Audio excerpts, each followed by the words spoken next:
to see the green flag wave again here in Oregon.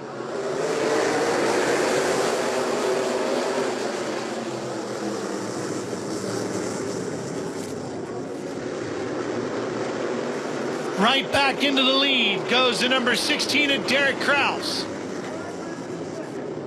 He did the opposite of what I was thinking earlier. You know, I guess if I would have been in that position, I might have taken the top, because Derek Kraus had success with that earlier, clearing Derek Thorne to get the lead, but he was able to hook up those rear tires. Looked like Haley Deegan spun her tires a little bit and had to settle for third. And Thorne is buried deep as the caution comes out again. And it's Andrew Cohen's one more time. There'll be less than 20 to go here.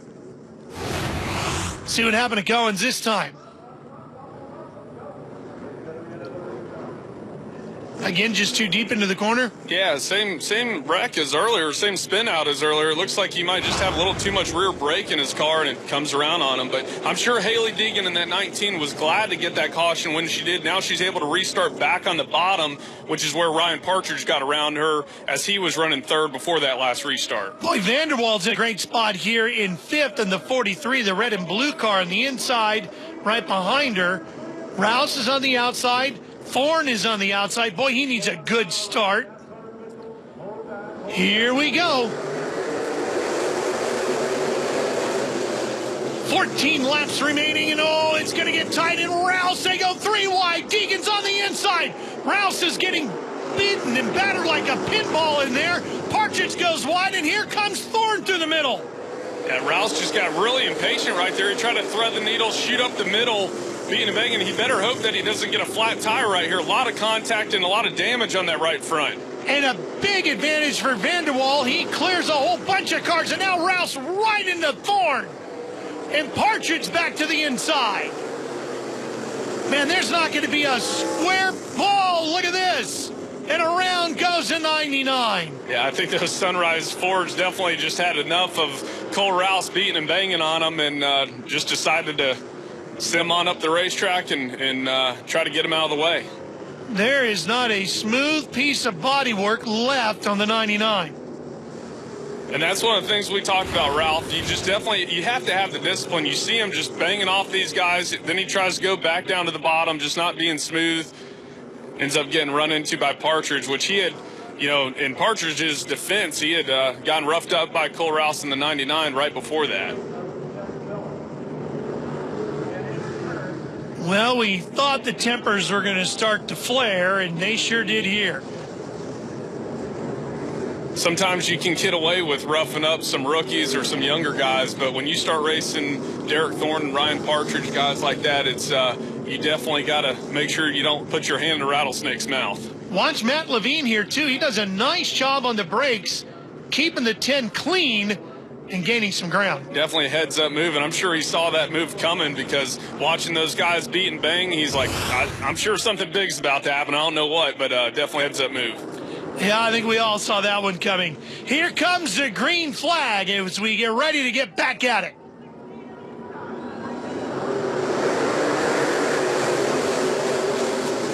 Should be about 7 to go.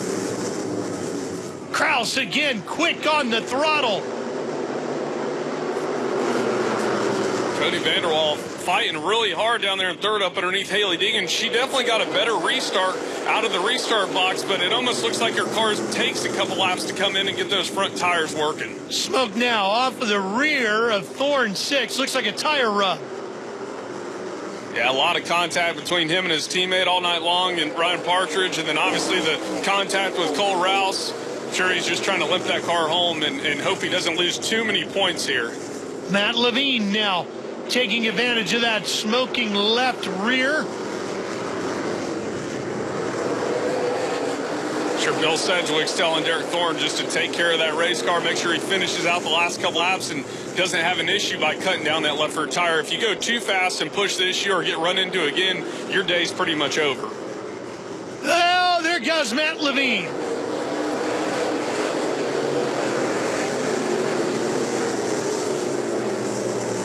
Caution waves again. And Thorne was going to try to make something happen there, and he did. Yeah, it makes you feel bad for Matt Levine in the 10. He had been minding his own business all night, but just hard racing with just a couple laps left. Looks like Thorne got a little loose down in the corner, maybe overdrove the corner a little bit on entry, and around goes the 10 of Matt Levine. Haley's going to get another shot at it here, restarting on the outside. Should be 3 to go.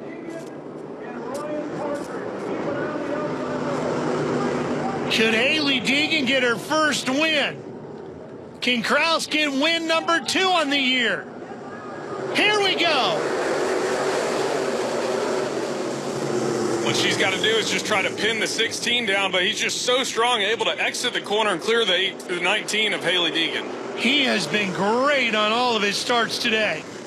Whether it's from the outside or the inside, that has been his strongest point of the day. Deegan with a great run in second place. Vanderwall sits in third. Final lap. Checkered flag awaits. And Bill McAnally Racing gets exactly what they need. A win here at Douglas County Speedway in the Clinton Newell Toyota 150 presented by Napa Auto Parts. It is their 9th win here at this racetrack in the last 12 races, and the 2nd of the year for Kraus. And a great run for Haley Deegan as she finishes in 2nd. We'll be right back to hear from the winner. K&N Pro Series Racing at NBCSN is brought to you by K&N High Flow Air Filters and Air Intake Systems, because everyone loves that fast car smell.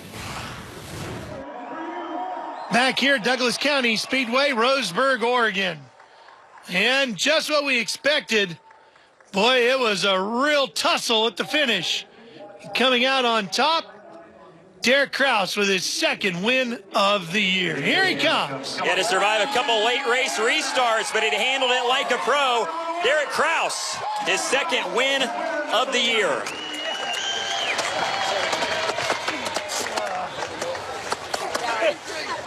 First win since the season opener at Bakersfield.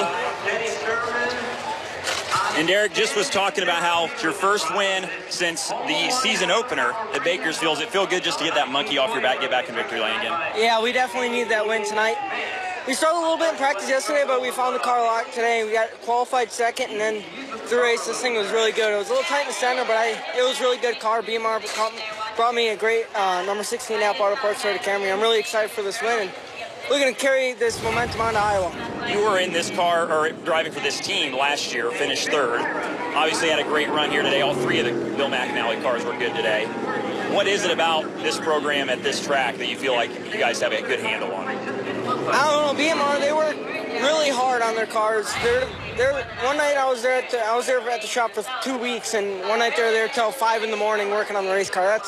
That makes me as a driver feel really good about my car that comes to the racetrack every weekend. Then also good job to Haley Deegan, her best finish of the year. She'll get to that win at the end of the year for sure. I feel like she's really good. Yeah, those last restarts, did she have you nervous at all?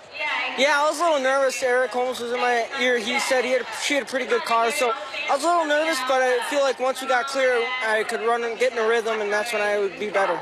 Congratulations. Thank you. Derek Kraus, your winner tonight at the Douglas County Speedway. Got Derek Holmes in the black golf shirt back there, who won at this very racetrack for Bill McAnally, spotting here tonight, celebrating with the team. Here's a look at the results, and what a great run for Haley, and how about Cody Vanderwall as well? Absolutely. 2 good runs for those drivers, and Derek Thorne able to hang on in 5th right there, even with all that damage late in the race. Well, it wasn't the win she's looking for, but it's coming soon, I gotta believe. Here she is, Haley Deegan. Haley Deegan comes home in the 2nd spot tonight, and that was quite a run. You had to work hard for that. Yeah, I was working hard there in the beginning. I felt like not even in the end that much. I feel like in the beginning I knew track position was a big thing, so I was using my bumper there for a little while, moved a couple people around, got the track position that I wanted. To be there in the end, maybe we could have made a move on Derek. I think starting on the outside here, it's so hard to make a move. Just getting down, you're worrying about that. So maybe if I got to start back behind him, we could have made a move, but I'm happy with 2nd. You had a really solid run last week at Sonoma. Obviously, really good run tonight. Do you feel like everything kind of on this stock car side of things is starting to click for you a little bit? Yeah, I feel like not necessarily click, but almost like kind of the expected, let's get better and better each race. Every race has been clicking off top fives. Let's just keep hitting them off, and got 2 top fives, now we're on top 3. So second, definitely one of my goals, breaking down the barrier for me, and so I feel like next thing we're going to go for is a win. Great young for this young lady tonight. Haley D in second place. She's got the speed. She's showing the racecraft. Maybe it's just a lucky break she's just lacking right now. Absolutely. She mentioned it, Ralph. If she felt like if she could have restarted on the bottom, she might have had a shot to go up there and contend with her teammate, Derek Kraus, for the win. But second place, not too shabby. Well, there's a good look at the points, and we head back downstairs to meet the man who finished in third here this afternoon. Here's Dylan once again. Cody Vanderwall comes home in the third spot, and you kind of just were in the right place at the right time there when all those guys got after it down there in turn 1. How was that from your perspective?